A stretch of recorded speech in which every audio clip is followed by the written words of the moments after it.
Senate, the Constitution demanded that you had to take an oath of office before you do anything else.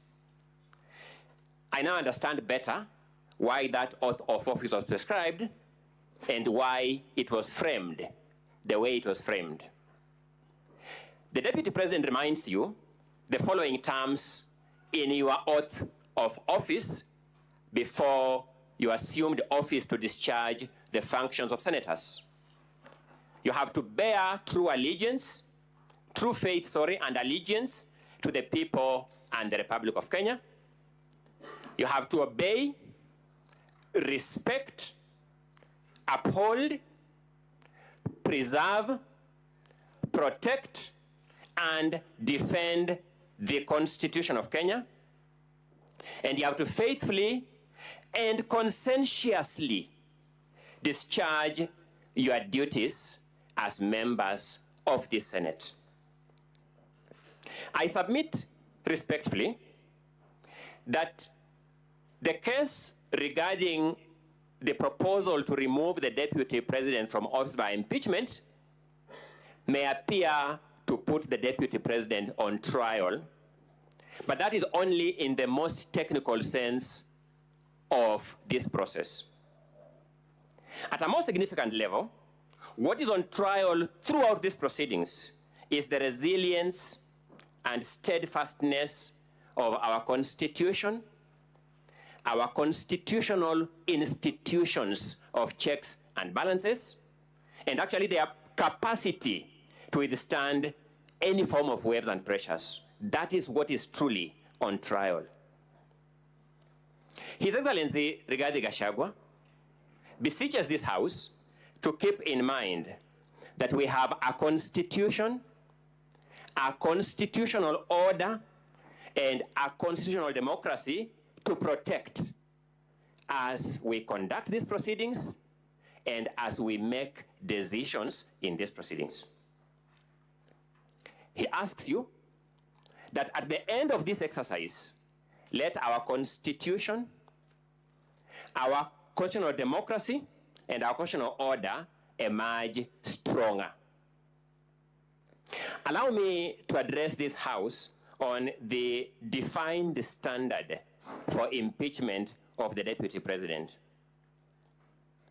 In a comparable decision by the Supreme Court of Kenya, the case of Honorable Mike Mbuvi Sonko versus the Clerk, County Assembly of Nairobi and others, the Supreme Court observed as follows, and I quote, "It must, however, be stressed for the avoidance of doubt that the power of impeachment, removal, or recall is not one expected to be in constant or frequent exercise. It is only in the face of credible evidence of extraordinary wrongdoing that the conduct of a state officer will be investigated, and even then, only upon sufficient proof of the allegations that the impeachment, removal, or recall would be warranted." Two questions we pose must constantly linger in your minds, distinguished senators, as you undertake the assignment now before you. Question number one, we beseech you to bear in mind the question, is there credible evidence of extraordinary wrongdoing on the part of His Excellency Honorable Rigathi Gachagua before you? Number two, is there sufficient proof of the allegations leveled against His Excellency Rigathi Gachagua? Article 150, Clause 1, Paragraph B, sets out the grounds for removal of a Deputy President from office by impeachment. These grounds are, number one, gross violation of the Constitution or any other law. We emphasize the drafter's use of the word gross. Serious reasons to believe that the Deputy President has committed a crime under national or international law. Again, we emphasize the word serious, then gross misconduct. Surmises, conjecture, street rumors cannot pass muster. This conduct must be the conduct of the person of the Deputy President. It is sufficiently notorious for this court to take judicial notice of when the late Nderitu Gachagua, whose will is now referred to here, died. You are told to investigate the conduct of His Excellency Rigathi Gachagua at a time, or at the time around which his brother, His Excellency Governor Nderitu Gachagua, as he then was, died. It is sufficiently notorious that His Excellency Rigathi Gachagua was not Deputy President of the Republic of Kenya. But that's not enough. You will peruse the motion before you with a view to finding which ground in that motion is sought to be established by these allegations around what may or may not have happened around the time the late Nderitu Gachagua died. You will find absolutely no ground supported by those allegations. Let me disclose here. It is designed to whip your emotions. It has no other purpose. Looking at your oath of office that I've alluded to, there is no room for your emotions to be whipped as the basis of decision-making in any act that you engage into in the discharge of your constitutional mandate and responsibilities. What does our Constitution expect of the mover of the motion in proceedings of this nature? Our Constitution expects the mover of the motion to make allegations of any or all the grounds set out in Article 150, Clause 1, Paragraph B of the Constitution. And to begin by submitting, it is true that the mover of this motion has written down some allegations in Volume 1 of the documents from the National Assembly. Secondly, the mover of the motion is thereafter expected to supply credible evidence of an extraordinary wrongdoing and sufficient proof of the allegations against the Deputy President. Mr. Speaker, sir, distinguished senators, we submit that is where the mover of this motion ought to start having problems with this House when he's called upon to account. It is the submission of His Excellency Rigathi Gachagua that the motion now before you has fallen short of the threshold set by law by multiple miles. When you examine the material before you, you will discover that it will oscillate between the following categories of stages. One, you will have material before you that is just plainly false. Then from falsehood, it will go to the ridiculous ones. And I'll demonstrate that shortly. There'll be ridiculous claims here. Then finally, it will end up into embarrassing claims. Allow me, in the few minutes I have, to just do a sneak preview of some of these claims so that we have an overview of the case that is before you.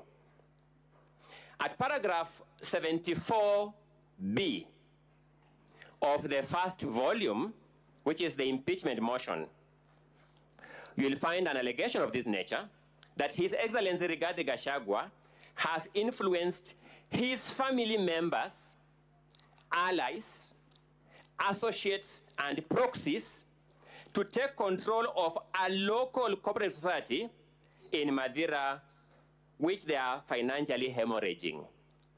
Number one, no name of any family member is supplied in the allegation or in any of the evidentiary documents before you.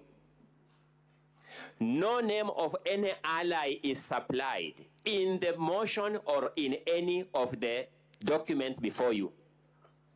No name of any associate is supplied, even a false name, none, is supplied in the motion and in the documents before you. No name of any proxy is supplied in the motion or in any of the documents before you. The name of the alleged circle is not identified. You can imagine, Mr. Speaker, sir, distinguished senators, being called to defend yourself on a claim that you have taken over through your associates a circle that we don't know. Told, now come and defend yourself. I began by saying some of these claims are either ridiculous or embarrassing. Secondly, at paragraph 74A, you'll be told that His Excellency has connived with cartels in the tea sector to block the Kenya Tea Development Agency from implementing guaranteed minimum returns that would benefit tea farmers. No statement, no affidavit, no correspondence from any official of the Kenya Tea Development Agency is before you. No complaint to any agency, no complaint to this parliament by any official of the Kenya Tea Development Agency is before you. It's just a claim which the mover of this motion said before the National Assembly, and surprisingly, to those of us who have some residual faith in our institution, he told the National Assembly, just believe my word for what it is. And when we thought that was a joke, we got a joke lifted a notch higher. The National Assembly actually just believed his word for what it is. No evidence. Nothing in the affidavits before you addresses anything about the Kenya Tea Development Agency. Nothing in the 5 affidavits before you. Let's progress, good people. Paragraph 72 of the motion before you states that His Excellency has persistently undermined, demeaned, and committed insubordination instead of assisting the President. And let's face it, Mr. Speaker, sir, distinguished senators, if you accuse somebody of insubordination, the only person who can complain of being insubordinated is the supervisor. No statement from the President, no affidavit from the President, even no witness summons to the President has been sought here to call him to complain he has been insubordinated. The Deputy President, when he received this motion, wrote to the Secretary to the Cabinet requesting to be supplied by all assignments given to him by the President and any that he has not delivered. To date, as we stand here, we have not received a response to that letter. And yet we shall be told, just believe the mover of this motion, the Member of Parliament for Kibwezi West constituency, that when he is oscillating between the National Assembly and Kibwezi West to serve his people, he knows better than the supervisor of the Deputy President that the Deputy President has insubordinated his boss. I began by observing they will move from the false through the ridiculous to the embarrassing, and these are the claims before you. At paragraph 64, paragraph A of the impeachment motion, you will be told that His Excellency, the Deputy President, said that he would present a petition for the removal of Justice Esther Maina from office, which he has not done to date. Mr. Speaker, sir, my eyes are normally problematic, so I will not know the time allocation.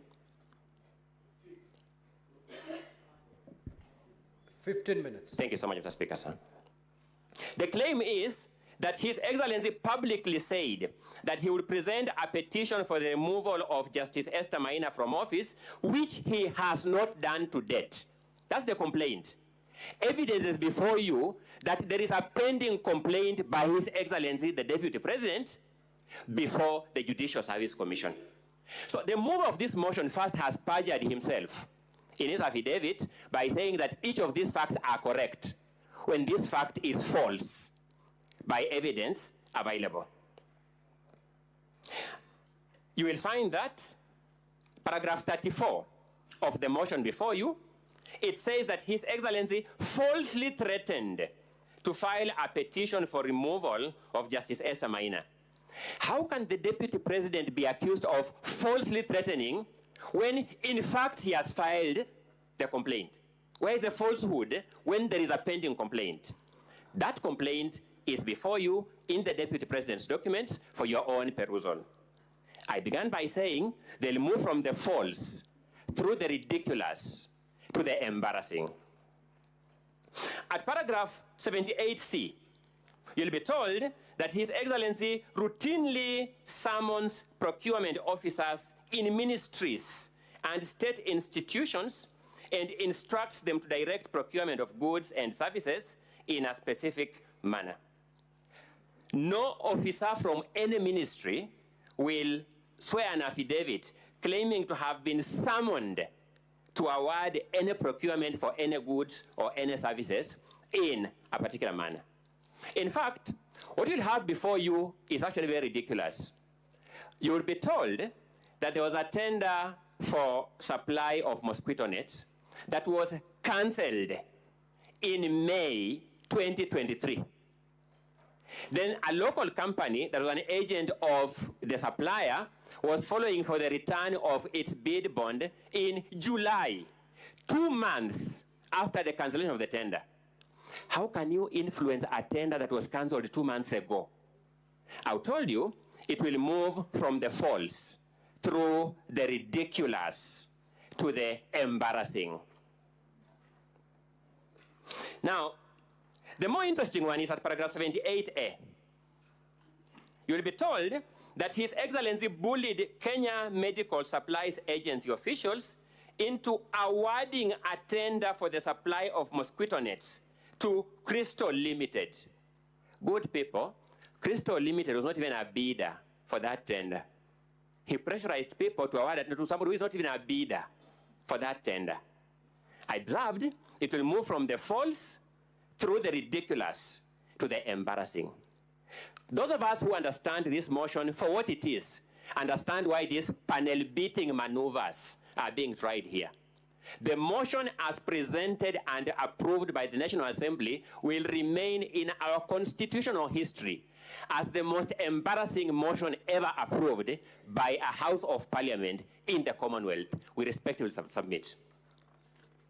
You'll be told at paragraph 58 that His Excellency is reasonably suspected to be the principal beneficiary of what are called dubious transactions by Lusona Events Limited.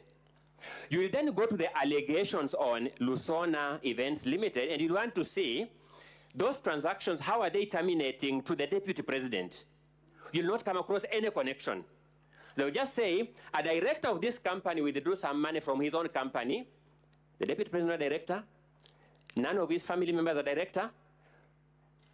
That person withdrew money from his company, bought a motor vehicle in his own name.